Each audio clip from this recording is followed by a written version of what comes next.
My hands trembled so violently I could barely hold the garden shovel. From beneath the earth, from the half-uncovered suitcase, came a quiet, barely audible sound. I prayed to all the saints that it wasn't what I thought. "God, please, not this," I whispered as my fingers struggled with the greasy lock. When it finally gave way, my heart stopped. What I saw inside froze the blood in my 65-year-old veins. "My name is Margaret Fisher, but everyone just calls me Maggie. I've lived alone in a large old house on the outskirts of Chicago since I buried my only daughter Elizabeth 5 years ago. This home, which my late husband George built with his own hands 40 years ago, was once filled with laughter and happiness. Now it's too quiet. Only the old photographs on the walls remind me of the life that once was. Lizzie, my beautiful daughter, died of cancer at 34, leaving me her son Ethan and husband Richard. I hated how quickly Richard recovered after her death. Within a year, he was already dating a new woman, Amanda, and 6 months later, he married her. But for Ethan's sake, I held myself together. I smiled when they visited on weekends, cooked my grandson's favorite dishes, never showing how painful it was to see another woman in my daughter's place. Ethan had always been a quiet, withdrawn boy, but after Amanda's appearance, he became almost mute, especially in her presence. "He's just adjusting," Richard would say when I tried to talk about it. "Children need time." That March morning, I was standing by the kitchen window when I saw something strange. Richard, who had come with Amanda and Ethan for the weekend, was digging a hole in the far corner of the garden where my roses grow. I thought he had decided to help me with spring gardening, but something about his movements seemed wrong. He kept looking around, as if afraid someone was watching. When he went to the garage, I stepped out onto the terrace. What I saw made my heart race. In the freshly dug hole lay a worn brown suitcase, the same one I had given to Lizzie for her honeymoon. "To carry your dreams, wherever you go," I had told her then. Richard returned with a larger shovel. He didn't notice me and began quickly filling in the hole. Each handful of soil that fell on the suitcase echoed in my heart with a strange feeling of anxiety. Something was very wrong. "Richard," I called, unable to remain silent any longer. "What are you doing?" He flinched and turned sharply. His face was pale, his eyes wide with shock. "Maggie, I didn't know you were awake." "What is this?" I pointed to the half-buried suitcase. "Just old things of Liza's. I thought it would be better to bury them. Too many memories." His voice sounded strained, unnatural. "In my garden, without my permission?" I moved closer. "Look, I made a mistake. I'll take the suitcase and go. Amanda wants to return to the city earlier. Ethan will stay with you until Sunday, as we planned."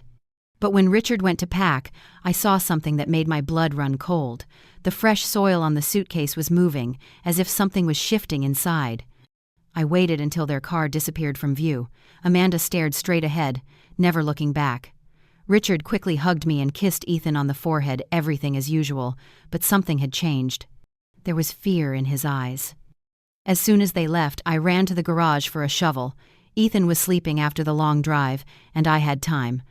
I dug as I'd never dug before, ignoring the pain in my back and knees, the blood from new blisters on my hands. Something told me every second mattered. When I finally reached the suitcase, a faint moan came from inside. My heart pounded in my chest as I pulled out the suitcase and tried to open the lock. It was old, rusted, my fingers slipping on the metal. "Please, please," I whispered, fighting with the cursed mechanism. Finally, it gave way, and I slowly lifted the lid. What I saw inside made me recoil and cover my mouth to keep from screaming. A small boy, no older than 2, lay curled up on a dirty blanket. His skin was bluish pale, lips almost purple, eyes closed. He wasn't moving. Only the barely perceptible movement of his chest indicated he was still alive. "Oh, Lord!" I exhaled, carefully taking the child in my arms. He was light as a feather, hot with fever. On his neck were bruises, small fingerprints telling a horrific story. The child moaned weakly as I pressed him to my chest. I ran to the house, holding him as carefully as if he were made of glass. "Hang on, little one," I whispered, already dialing 911 on my phone. "Emergency services, what's your emergency?" A calm female voice sounded surreal against my panic. "A child. I found a child buried in my garden. He's barely breathing." Everything that happened next seemed like a dream. I gave the dispatcher my address, laid the child on the kitchen table, removed his sweat-soaked clothes. The boy was thin, his ribs protruding under his skin. His body was covered in bruises of different colors: blue, yellow, green, a history of prolonged abuse written on a small body. I wrapped him in a clean kitchen towel, held him, rocking and whispering words of comfort he might not hear. "Everything will be all right, little one. Hang on. Help is coming." Sirens tore through the silence after what seemed an eternity, but was really just 12 minutes. 2 paramedics burst into my home, a young man with a red beard and a middle-aged woman with a face that had seen too many tragedies. "Where's the child?" asked the woman, and I pointed to the table. She quickly examined the boy, her face growing more serious with each second. "Severe dehydration, hypothermia, possible concussion, multiple injuries," she told her colleague, who was already unfolding a stretcher. "We need to go immediately." "Are you coming with us?" the bearded man asked me, and it wasn't a question. I nodded, not even thinking to change out of my dirty gardening clothes. In the ambulance, the paramedic continued working with the child, connecting IVs, checking vital signs. "How did you find him?" she asked between actions. "My son-in-law was burying a suitcase in my garden. When they left, I dug it up." She looked at me, then at her colleague. "Do you know who this child is?" I shook my head. At first I thought it might be my son-in-law's secret child. But that can't be. My voice faded as I tried to process this wild thought. At the hospital, everything moved even faster. The child was taken away, doctors and nurses shouting orders at each other, a white blur of coats and masks. I was led to a waiting room, where the police soon appeared. Detective Ramirez was a woman around 40 with penetrating eyes and hair pulled back in a tight ponytail. She sat across from me with a notepad in hand. "Mrs. Fisher, I'm Detective Ramirez. Tell me everything that happened, from beginning to end." I told her everything about Richard and Amanda, about their visit, about the suitcase in the garden. She listened without interrupting, only occasionally making notes. "And you've never seen this child before?" she asked when I finished. "Never," I replied, "and I don't understand. Why, Richard? Who is this child?" "We'll find out," said Detective Ramirez. "In the meantime, your grandson is still at your home?" "Ethan!" In all this horror, I had completely forgotten about him. "Yes, he was sleeping when all this happened. Oh my God, I need to get back to him." "We've already sent an officer to your house. He'll be there until we sort out the situation. Now, can you contact someone who could stay with Ethan?" I called my neighbor Barbara, and she agreed to stay with Ethan.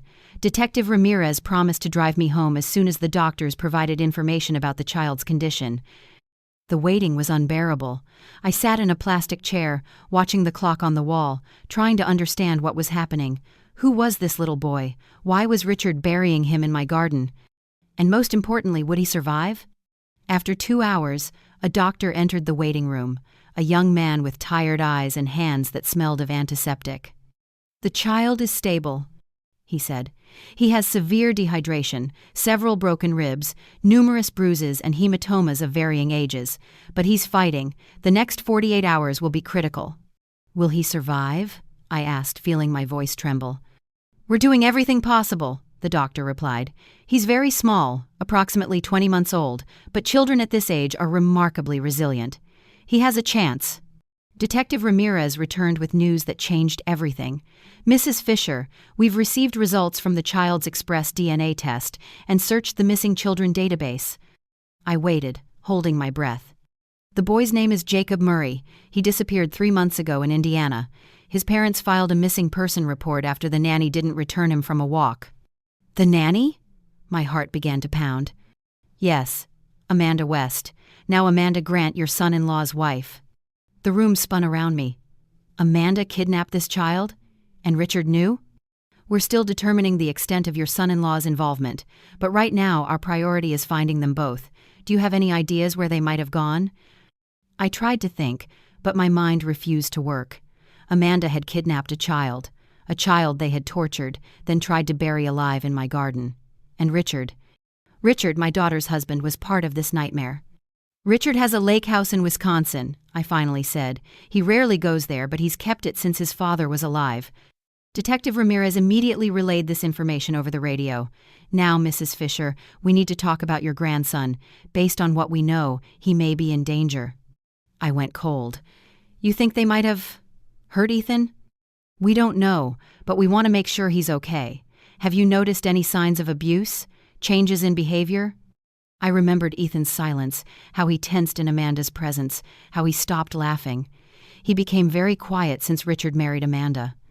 I thought it was because of losing his mother, but now...